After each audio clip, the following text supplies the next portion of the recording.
Let's talk about the 13 books that I read in May. This book actually traumatized me, actually left me unwell. I'm not even gonna lie. And I am just the girl who grew up reading the Spiderwick Chronicles. This is why Mary's life sucks. And then this happened, and this also sucks. And then this happens, and this also sucks. Hello, my darling friends, and welcome back to another video where I do a monthly reading wrap-up. And my reads have steadily been climbing since my big reading slump, I think in March, which is really exciting. So we're gonna have some fun today talking about all of the books that I did read last month. First things first, it is very early. I'm the only one awake in my house, and so that is why I'm speaking at lower level and why I have the mic up here so close. So I know that's annoying to some people who watch. I apologize. I want you to have good sound even though I'm still trying to be quiet. Summer has been really tricky with my kids being out of school because I never want filming to take away from time with them. That's one thing, but also I want to make time to do the things that I love, like talking to you guys and have like my own little space to do it in. So it's just been tricky kind of finding a balance and finding a good time to film videos, but never fear, we are working through it. I feel like I had a really good mix of genres last month, and I'm really excited because last month I also got into some fantasy that made me really excited to be back in the genre. I am at my core a lover of stories, specifically the fantastical, the magical, and I want there to be a bit of romance, but I feel like in the past year I've shifted to a lot of other genres just because I've had a hard time finding fantasy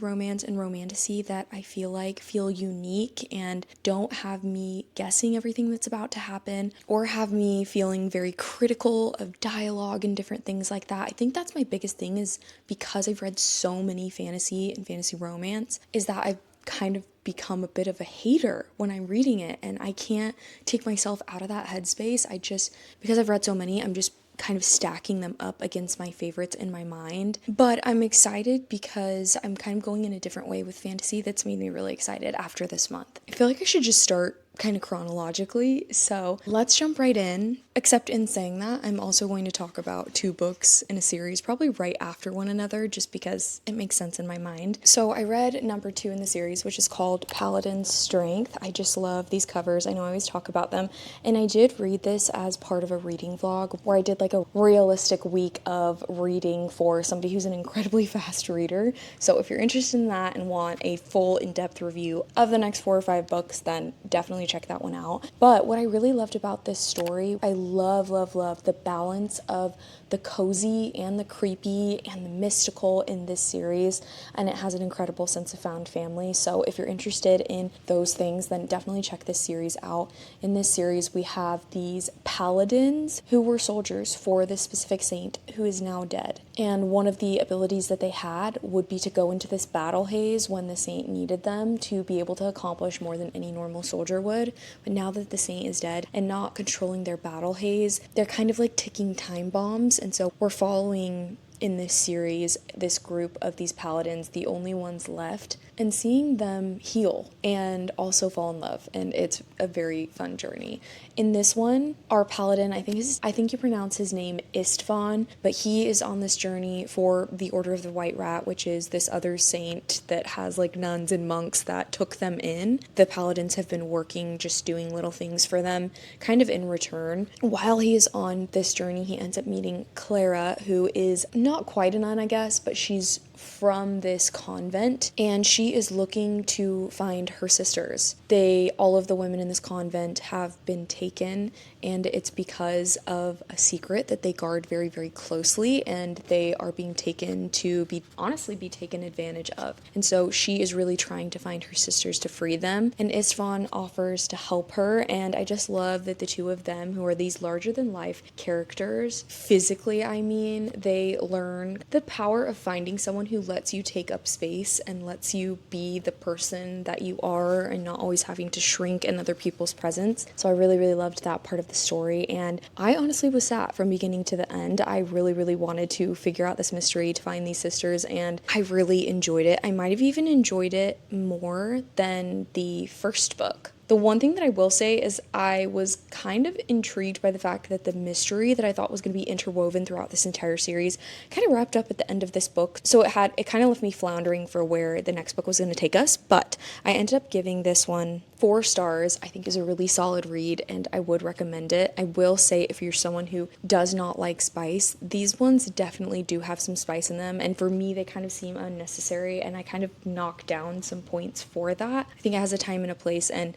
for the way that this story goes and how whimsical it is and cozy and creepy, sometimes it takes me out just a little bit. Jumping forward a few books to when I read the next book in the series, which is Paladin's Hope. This is the shortest book in the series, which is kind of crazy to me how short it was. This is about a paladin that I've been so excited to read about. His name is Stephen, and he is one of the ones who suffers from the worst and the most unpredictable battle hazes to kind of combat this darkness that he deals with. He is just this very funny, heartwarming, self-deprecating man, and I really, really loved him in the other books as a best friend character to both of the male main characters in the first 2 books. And then our other main character is this death doctor, this physician. He would be the person in modern day technology who does the autopsies, and why is that word escaping me? I know the name of that profession, but anyway, that is what he is, and he is basically researching a string of mysterious deaths, and it's come to his attention because of this gnoll, and I'm gonna talk about these creatures that are one of my favorite parts of this series, but they're these badger people, and I am absolutely fascinated by them. They just have this complex society, and yet they're very simple creatures at the same time, very intelligent, but they kind of have the world figured out. Their world is really, really interesting because the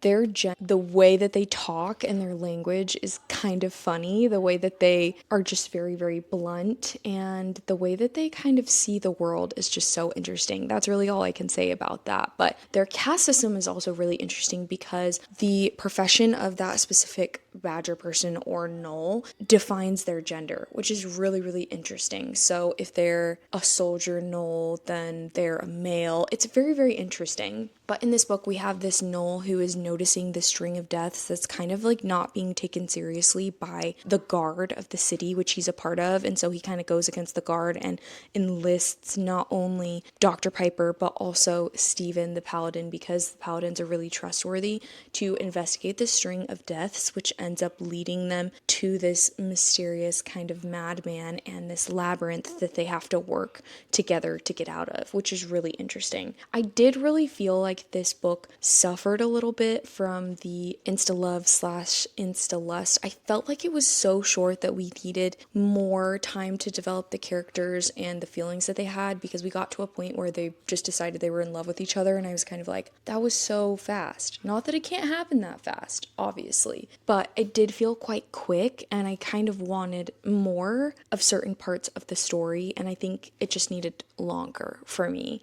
So I think I would give this one like a 3.5 star. I still enjoyed it, especially because it's part of the overarching story, and I'm excited to continue in the series, but it just definitely was probably my least favorite of the series. After that, I ended up going into another book that was on my TBR called Forget Me Not by Julie Soto, and this was also on my 26 books to read in 2026. I am definitely making great progress on that. I really loved Julie Soto's Rose and Chains, and I really did enjoy her Not Another Love Song. In this one, I really think you should read it before Not Another Love Song, because especially towards the end of the book, we are introduced to the male main character that leads Not Another Love Song. Obviously, you don't have to, but since they're connected, if you were going to read both of them, I would definitely say to read this one first. But we have this female main character who is a wedding planner who doesn't believe in marriage and long-term commitment because she came from a mother who basically got married every single year of her life almost. Her mom's been married 16 times, and so obviously the shine has been lost on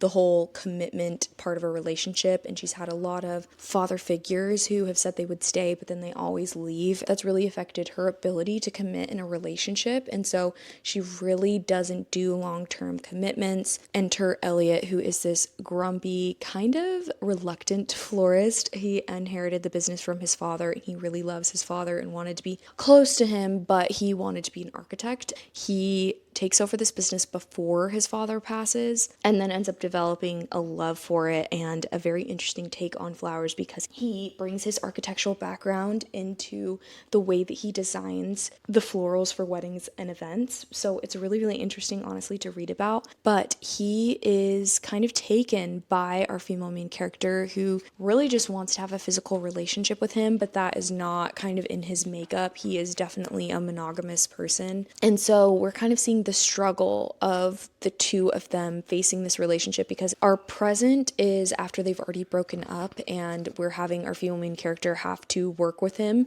again, and she's very, very worried about it. What I loved about this book is that his points of view are always in the past, and so we're getting more light shed on what actually happened, what his first impressions were of her, of his side of things when he fell in love with her, and because of that, the yearning in this book is really, really good. Again, I'm gonna sound like a broken record, and I know that this is all personal preference, so obviously I'm gonna just tell you about my personal preference. I wanted to stay more in the yearning and less in the physical. Even though I understand our female main character's commitment issues, I struggled with the amount of times we had to introduce spice into this. I would have much rather some of it happened off screen and then we come back and we delve more into the feelings of how he's feeling after kind of being used physically, and then how she's feeling potentially having growing feelings for this person she doesn't want to commit to. I wanted to stay there instead of in the physical, and so I ended up giving this book 3 stars. I still enjoyed the story, I enjoyed the yearning, but I think that's just something that I struggled with while reading it. I will say Julie Soto has some of the best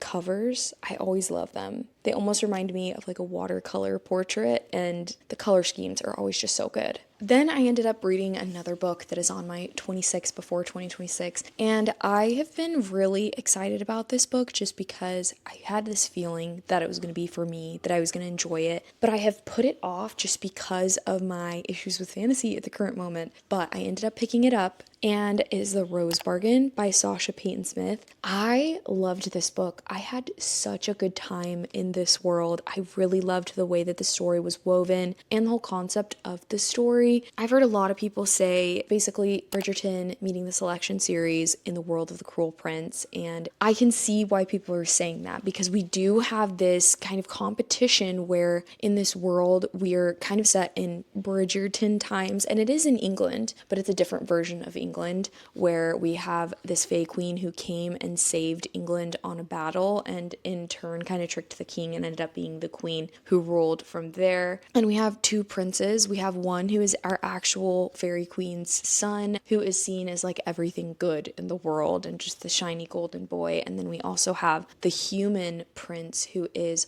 her human consort's son, who in order to, I guess, get that position as the consort, he asked that his son be legitimized. In this world, you have to get married as a woman. It just kind of is how it is in Bridgerton, where you need the connections, you need the money, you need the protection from the person that you marry. And so the girls end up going before the queen, kind of like they do in Bridgerton, but it's a little bit different. They go before the queen and they present themselves, and they also ask for a gift, and in return they give something. And these gifts could be to be more beautiful, that way they can secure a better match. It could be, if they're really shy, to be more eloquent. It could be to have straighter teeth because they're beautiful but they don't have great teeth. Most of these girls ask for things that are superficial, but some of it could be, you know, more of a cunning mind or to never forget anything ever. And the queen will ask for these seemingly random things in return, like all of your fingernails, or she'll ask for your ability to turn left. So if you need to go left, you have to make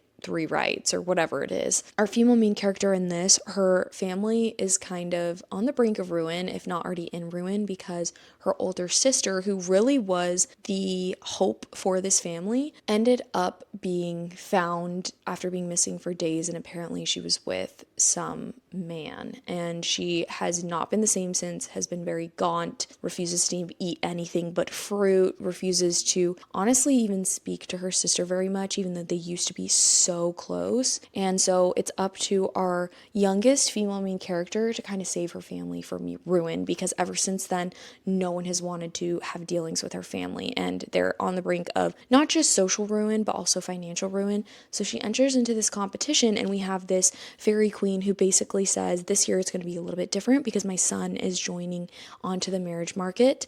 And if you want a chance at winning my son's hand, just know that if he doesn't pick you, you can never get married. So you're giving that up. Obviously, that's very shocking, but all of these 20-something girls join, all for their own reasons. And obviously, our female main character joins.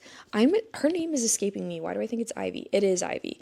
So Ivy has joined into this season to be able to get the hand of Prince Bram, because if you are part of that season, your family gets to come back into society while these things happen. And so she's hoping that her family can make the connections they need even if he doesn't pick her. So it's really, really interesting to see this competition also happen. And then also we have the other brother that ends up coming to Ivy and making a deal with her that he will give her kind of insider information on his brother and how to not seduce but kind of woo his brother, and in return he wants her to do something for him. It's a really, really interesting book. I was hooked from start to finish. I listened to this and I also read it, and I'm so excited to continue this series and finish it because it's just a duology, because the ending was such a cliffhanger and I love when I get surprised by a book. So I'm excited to continue this series and hopefully finish it next month. After that, I ended up listening to a book that was kind of highly anticipated for me.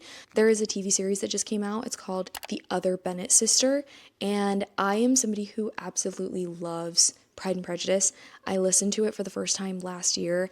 I've always loved the movie. I also recently watched the BBC Pride and Prejudice series, and I just love this story. I love these characters. What I really, really love is the wit and the banter that Jane Austen brings to this story, this incredible love story. And so I was really excited about reading this book. I ended up getting it as an audiobook, and this book is essentially following Mary Bennet, who is the least attractive, the least charming of the sisters. And I'm just going to assume that you at least know the story of Pride and Prejudice and Mary, but basically this book is following her, and it's following her a little bit before the events of Pride and Prejudice and also a little bit during, and then we just go on her own basically timeline and her own story. But we learn how she is kind of hated by her mother. She's overlooked by her father, who dismisses her as just another silly daughter, and she is kind of seen as other by her sisters, even by Elizabeth and Jane. And so you kind of feel bad for her. You feel bad for her lot in life, and she's kind of dreading her future of always being with her mother, which is what's going to happen when she is the only unmarried sister. And that kind of does end up happening as her sisters get married off. She is left as the last one, and she kind of bounces around from place to place as her sisters are like, oh, come stay with me. She even goes and stays with Elizabeth's former best friend, Charlotte Lucas, who is married to Mr. Collins. And so it's kind of funny to see characters more in depth because, yes, they were in the movie and the books, but they weren't the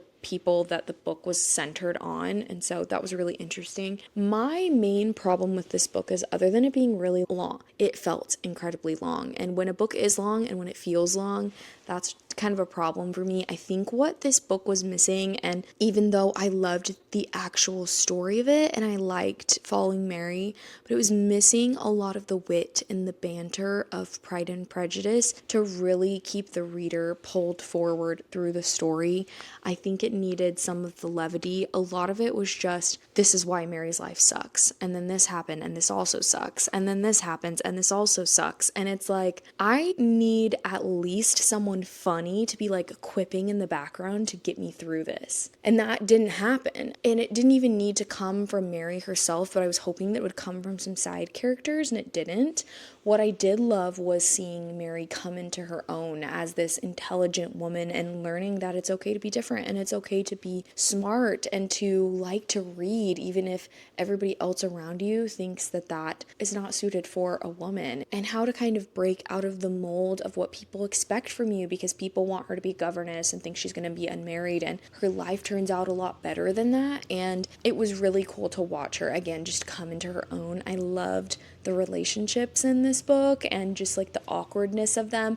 I guess I just wish that it was awkward leaning funny and not just awkward, if that makes sense. So I ended up giving this book 3 stars, and I think that this series, I'm hoping, is just going to be a lot better. I'm hoping that it has more wit and banter, and it seems like it does from the commercials, but I'm excited to watch the series, and I'll tell you guys what I think about it. After that, I ended up going for a Kindle book that is also on my 26 before 2026, and it's called Wait for It by Mariana Zapata, and I think I'm struggling a little bit with Mariana Zapata's writing because I have really loved some of her books, and the books that I loved, I read almost back to back. So because I loved those books, I just kind of assumed I was going to love all of her other books, and I just haven't. And there's a few reasons for this. I loved Colty, which was about like a girl and her soccer coach who she also coincidentally just idolized growing up. And then I also loved From Lukov with Love, which is 2 ice skaters that like hated each other but then end up becoming partners. And I also loved The Wall of Winnipeg and Me. After those 3 books,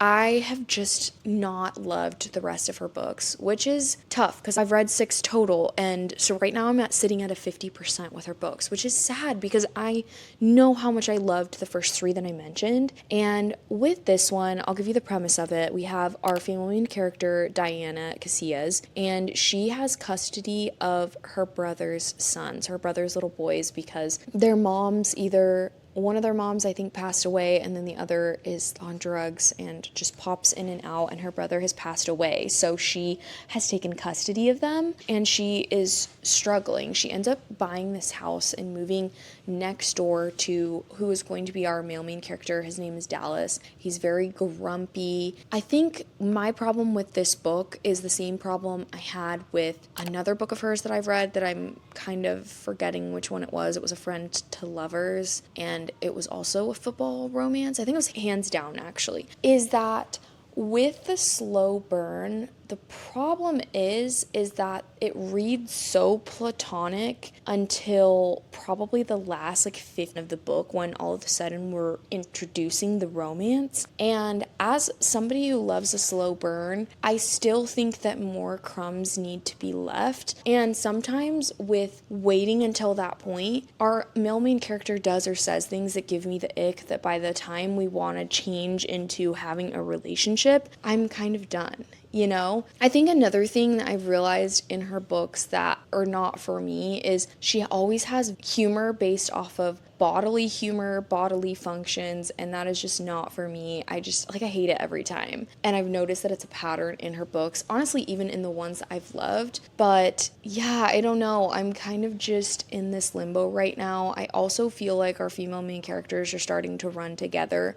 They're all very loudmouth, again, like crude humor when it comes to bodily functions, and they're kind of all seeming the same, except for in the ones that I mentioned before. So that's kind of where I'm kind of struggling with her. If there's a book that I haven't read that you're like, Nelly, I think you'd really, really love this by Mariana Zapata, I'm not writing her off because, again, I know she has the potential to write books that I love. Just let me know. I think with this one, I'm going to give it like a 2.75. It was still enjoyable. I just don't think I'd ever run to recommend it. Maybe a 3-star. After that, I ended up getting access to a physical library book, which I was really excited about. I've kind of cracked the code with my library system with if a book is going to come out in a month, I realize you can already go and request it in my library system. So I go and I'm almost always first in line for new releases, which is really awesome. I ended up getting Our Perfect Storm by Carly Fortune. And I really enjoyed this book, which is really interesting because I feel like there's been a lot of people who have just been like very blah about this book. I feel like it's very polarizing right now, actually.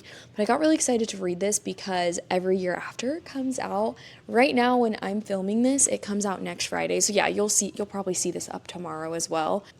So yeah, it comes out next Friday and I am so excited for that series. I actually had a really hard time with Every Summer After, but I loved One Golden Summer. I gave it 5 stars. And when I read that book, I kind of looked back at Every Summer After with kinder eyes. And I think if I read it now, I would actually potentially enjoy it more. But Our Perfect Summer is for the girlies that wished in Little Women that Joe had picked Lori, because truthfully, this is a story for the friends to lovers. I feel like that trope is one that as I get older, I appreciate it a lot more, because I think in the point I am in my life, I really appreciate steadiness in a male main character. I think that's what makes them feel more real, I guess, to me, is that in real life, you'd want to pick someone who loves you unconditionally, who's very steady, who's always there for you, who feels like your best friend. And I feel like it feels ideal to fall in love with your best friend. So that is what this story is about. We have our female main character and our male main character who had been best friends since they were kids, and they, for some reason, have grown apart. But we are starting out with our female main character who is about to get married. It's like the night before her wedding, or 2 nights before her wedding, and they've done a rehearsal dinner, and she's just waiting, looking at the door for her boy best friend to walk in. But I think they left things on not great of a term. Like, they argued the last time they saw each other, and she's so excited when she sees him. The one thing that I will say about this book is it's very clear, even from the way that she watches the door to how she reacts when she sees him, goes up, hugs him, dances with him, and how she couldn't go through her wedding without him. That was very telling to me, and very much a sign that it's like, you have feelings for this man. What the heck are you doing getting married to somebody else? And so that is one thing that I will say about this book, is that there was no surprise. You knew that even deep down, our female main character knew that she was in love with her best friend. I think there had been a time when they were teenagers where she had tried to like broach the subject, or she did something. Actually, she did something, and he responded negatively to it. You just have to read it to know what that was, because it was definitely a big miscommunication, and her actions did not come across the way that she meant it. But also, yeah, it was kind of a crappy thing. And so this whole time she thought that she would be rejected. But still, if you knew that you had these feelings, you have no business really being in another relationship, especially if you haven't moved past them. Anyway, I digress. She is like slowly deteriorating after her husband kind of leaves her at the altar, or leaves her 2 nights before the wedding, and she's just in her mind thinking the only person who can help her go on is her best friend, and she's fixated on her best friend, and he's out of town because he has to do some work, and he ends up coming and picking her up and is just like, we're going on your honeymoon together and we're gonna get over this. And he has like prepped and done all of this research and gone to therapy, and has basically this whole file folder of how to help her get over this loss of the person that she was going to marry. And it's just so interesting, because while I loved the book, I do think that it wasn't perfect, because I do think that this love and this obsession with your best friend, like, it was shown from the beginning, and I don't agree with the way that our female main character acted, like, at all. Like, you could tell she was so obsessed and in love with her best friend, and yet she was, again, going through this relationship, and then she's going into this vacation, and it was very obvious as a reader where it was going. That being said, I still ate it up. I love a friends to lovers, so I had a great time with it, but I can see where other people could have had problems with it. And so, but for me, it was like a 4.25. Like, I really had fun with it. After that, I ended up going into another book that was on my TBR, and it was The Striker by Anna Huang. I wonder if I could just like pull this over and maybe, I don't know, like stand this up so I don't have to hold it. There, you can see it. Okay, so I ended up reading The Striker by Anna Huang. It is a sports romance where our male main character plays soccer, and then we have our female main character who is a ballet instructor. And with this book, our female main character's brother is the rival of our male main character. They end up being put on the same team, and because they can't work together and they kind of hate each other, not kind of, they do hate each other, they end up getting forced to do summer training together, and the person who's doing their summer training is our female main character, Scarlett. And so we have these like tensions, these rivalries, and during the course of the summer training, her brother gets called away to help their dad, and so it's just Scarlett and Asher, and obviously tensions rise. I think for this one, it just felt like it's just another sports romance. Like, I don't feel like it really stuck out to me, and for it being this long, I was kind of shocked that in all of that time, it just didn't stick out to me very much. So I'm feeling very meh about it. I don't know if I'll continue the series, but yeah, I think it was just a solid 3-star if you're looking for a sports romance and you like soccer or you want to give it a try, then go for it. I just think this author is not really for me. I've actually tried a lot of her books, but I haven't had one that's like completely stand out to me. So, and that's okay. If it's for you, it's for you, and if it's not, it's not. But yeah, solid 3 stars if you're just looking for a good time. There you go. Definitely read this book. After that, I ended up going into Emily Wilde's Encyclopedia of Fairies. I'm actually really excited I'm getting these to stand up and I don't have to just like move them around at the camera the whole time. But anyways, I read Emily Wilde's Encyclopedia of Fairies. I've actually had this book since I think my birthday last year. I might have bought it, maybe a little earlier than my birthday, but I haven't gotten around to reading it. But if there's something I love with fantasy, it's folklore, and also I love like a historical romance kind of in there too, and that's kind of a good blend of what this story is. Man, I absolutely loved this book, and for most of the part that I read it, I really thought it was going to be 5 stars. That's how much I was enjoying it. But we have our female main character who is kind of like this socially awkward, I would say, scholar. Obviously her name is Emily Wilde, and she's working to compile this encyclopedia of fairies. So she's gone to this place in like, I don't know, maybe it's Scotland or Ireland, or maybe it's not even called that, but it's this island. It's very like small town, very remote island, and for these people that live here, relationships are everything, and so she's just making the wrong impression on them. She is having a hard time communicating with them. Anything she says is kind of offending them, and it's really negatively affecting her life because you kind of rely on the people in your community in this kind of a place to be able to survive, especially during the winters when it gets really cold. And as she's working there, she's kind of getting letters from the person who's, I think his office is next door. His name is Wendell, who's back at the university, and she can't stand him, and I think she can't stand him because he's so well liked and he's so good at getting people at, I don't know if it's like Oxford or it's a university like that, but he's so well liked, and she has a hard time because he has made all these connections in their, scholarly world because he's so good at making connections with people, and she's not good at that. And so she's getting these letters and she's just like, ugh, Wendell. And then he shows up. He shows up with 2 of his students that are working under him and just kind of comes in the house, has the students clean up, and takes over and makes all these relationships with people who are on this island.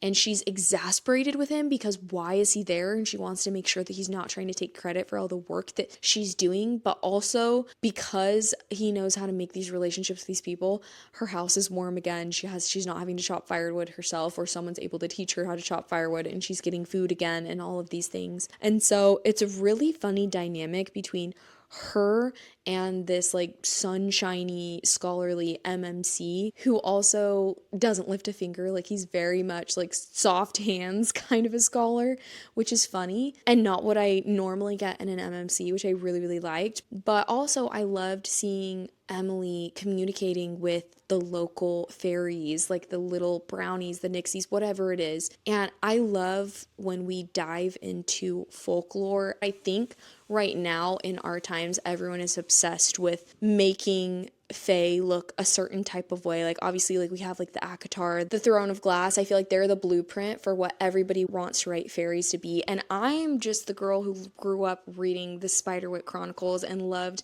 getting kind of like an encyclopedia of fairies from then, where, we have these fairies who they clean houses if you leave them gifts and things like that, and they weren't really romanticized. And I loved kind of diving back into that as an adult with a story like this.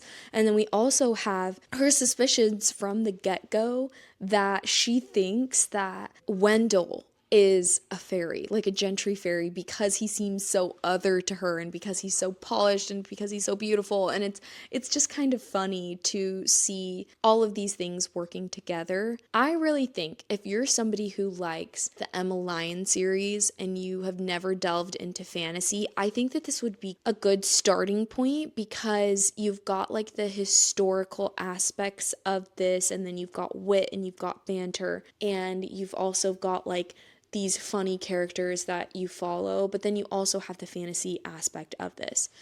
I will say what kept this from being a 5-star for me and what knocked it to more like I'm trying to decide between a 4 and a 4.5 because I really loved it, and I think that the rest of the series has potential to be 5 stars for me. But in this book, we ended up taking a twist and a turn where our female main character ends up being separated from everybody else for a while, and she's kind of living almost the same day over and over and over again. She's isolated, and that part of the story just really slowed it down for me, and I kind of wish that we'd gone in a different direction. So that's kind of where I ended up knocking down like half a star, if not a full star for this.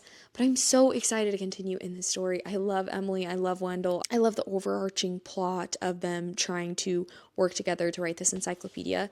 And I'm excited to see where the series goes. I already own the next book and I'm planning to read it hopefully in this month, if not next month in July. I think this is a great book for spring and summer, but also I guess it's good for winter because part of it occurs during the winter. So I guess scratch that. Okay, after this, I ended up going so far into left field with my next reads, and I read 2 reads on Kindle, and they're both by the same author and they're both interconnected. And I ended up picking this first book because I saw somebody pick it up in a book shopping vlog. It sounded so interesting when she talked about it, and she hadn't read it, so she couldn't recommend it either. But the premise sounded really, really interesting, and sometimes I like a tragic, like a taboo romance here and there. But I ended up picking up Still Beating by Jennifer Hartman. This book actually traumatized me, actually left me unwell. I'm not even gonna lie. I don't even know. I had to end up rating it like a 2-star just because it was so traumatizing to me. I can never recommend this book. That being said, I'm obviously going to talk about it with you guys, and I think there's something to be said about a writer who writes something that sticks with you.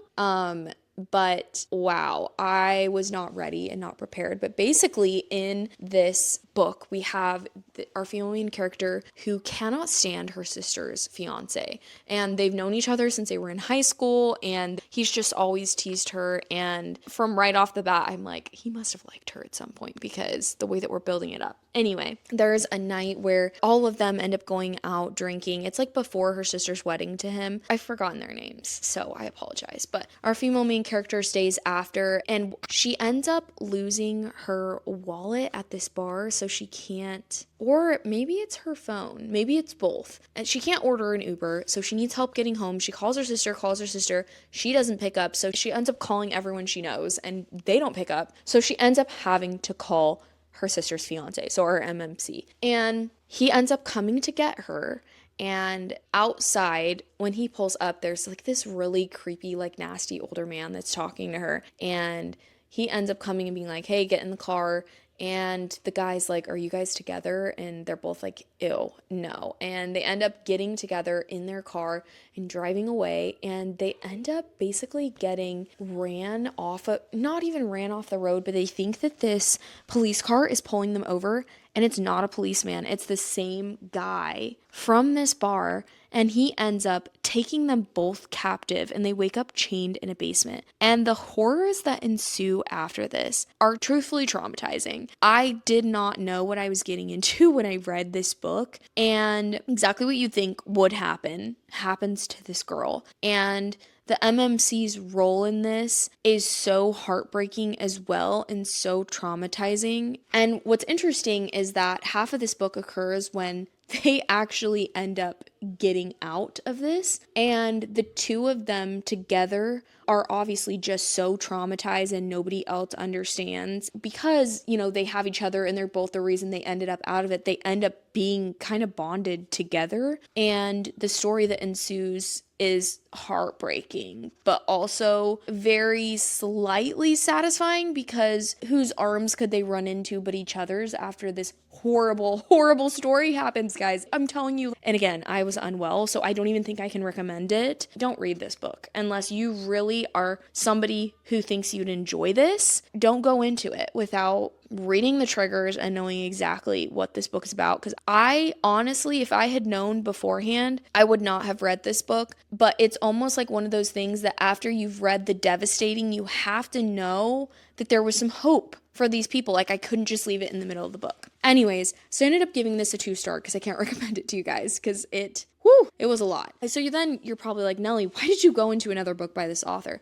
The thing is, while we're reading this book, a storyline is introduced in just like 2 sentences of our two main characters are watching the news, and there's this man on the news who just stumbles out of this bunker and ends up having been this child who was kidnapped years and years ago, but now he's this fully grown man. And so it was kind of reminding me of the Monsters and Men series, the storyline of that by Mia Sheridan, which I did enjoy, which is more, again, of like an emotional, suspenseful romance, but not as tragic, I think, as Still Beating. And so I was like, you know what? I kind of want to know what happens to this little boy who obviously is found as a man wandering the street. So I ended up reading Lotus by Jennifer Hartman.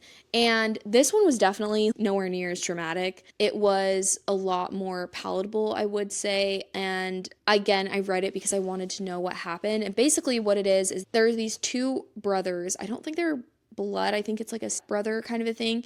These two little boys, when they're young, live across the street from our female main character when she's also very young, and they're all best friends. And one of the little boys disappears one 4th of July, and she is never the same after that. And she's like always thinking about him, has never thought that he's, passed away. They've never found his body or anything. And so when he comes out of this bunker as a grown man, her and her best friend, which is the other little boy who's now grown and who's the brother of this person who's coming out back into society, end up helping him assimilate back into society. And it was a really interesting story. Like, generally that works pretty well for me. Something like this is kind of out of left field. But I will say that there were certain parts of the story that I was hoping it went in a different direction. And so I'm still trying to figure out whether I rate it 3 stars or maybe like 2.75. But it's crazy because both of the last books I've mentioned, their Goodreads ratings are off the charts. So I know that I'm in the minority, and I want you guys to understand that I know that I'm in the minority. So this is not me saying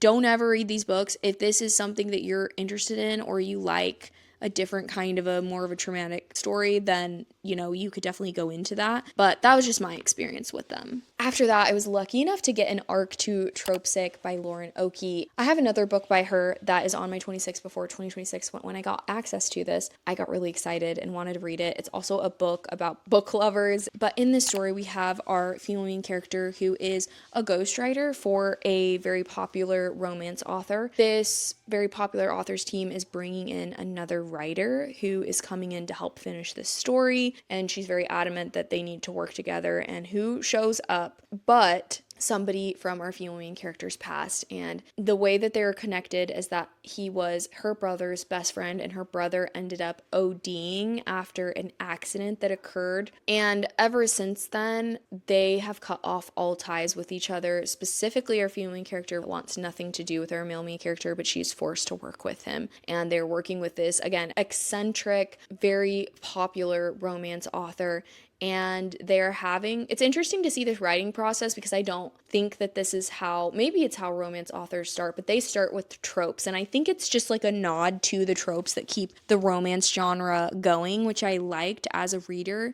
But they basically are having to fit all of these tropes selected by this author into this book, and these tropes start happening in real life. So it's kind of funny that they're like looking at each other when certain things happen, and they're like, is this really happening? Like the forced proximity or different things like that. So I really liked that aspect of this book. I really did have a good time with it. I think that, again, it was packed with emotion, which I really like. And I want to be emotionally invested in characters, and I really do feel like I was within this book. There are themes of addiction and troubled family relationships, so know that going into it. But I do think it was really enjoyable. I think that it's a great new release that came out. It's already come out by the time that I have filmed this. If you're interested in that, definitely read it. I think what knocked it down for me, and why I ended up rating it just solid 4-star, even though I thought it was going to be more than that, is because it ended up taking a twist at the end of it into a different genre that totally took me kind of out of it. And it's a genre that I normally love. I'm trying to be very vague because it would definitely be a spoiler if I told you what it was. It did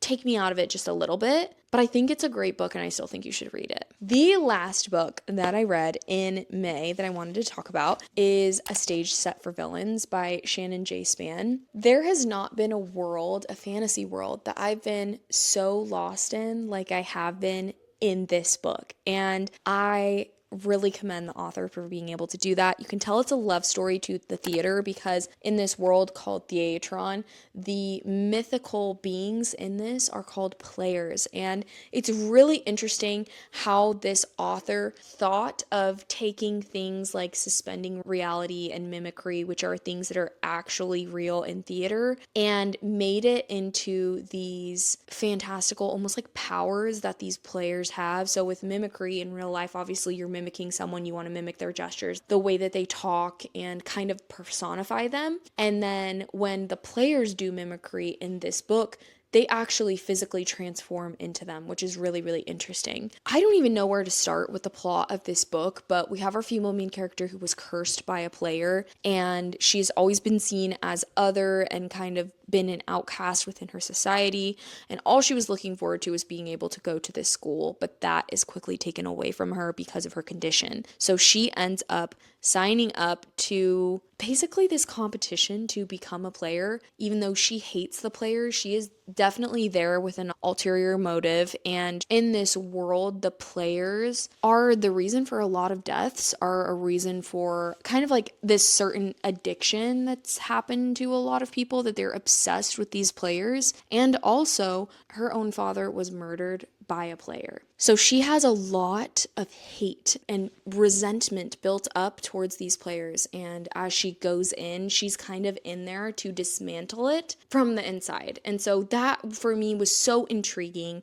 And her relationship and hate slash maybe more with the lead player whose name is Jude, and he's very enigmatic, and it's very interesting because for being an MMC, he's very in touch with his emotions as a player would be. So I just really enjoyed how much the author incorporated the theater into every part of this fantastical world. I really loved this book, and I would highly, highly recommend it. It is just so different from anything that's out there on the shelves, in my opinion, right now. And for it being like a YA dark fantasy, I really liked the places that we got taken. I felt like I could picture everything in my mind. And the entire second half of the book, I had chills. I ended up giving this a 4.5-star rating because the first part, even though I was in it, I wasn't as in it and as gripped as I was in the second half. And I was feeling sick to my stomach as certain things were happening. And the author was very ruthless with what was happening to her characters. I just was feeling all of the feelings, and truthfully, again, had chills the second half of the book.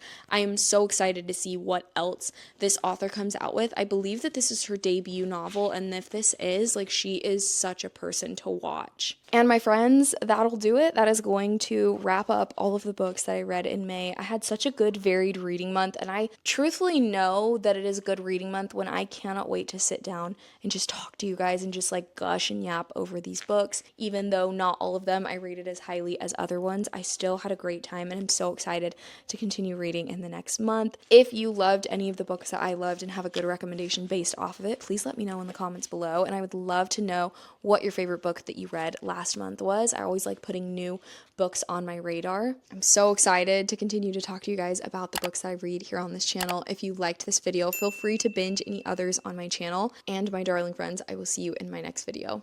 Bye!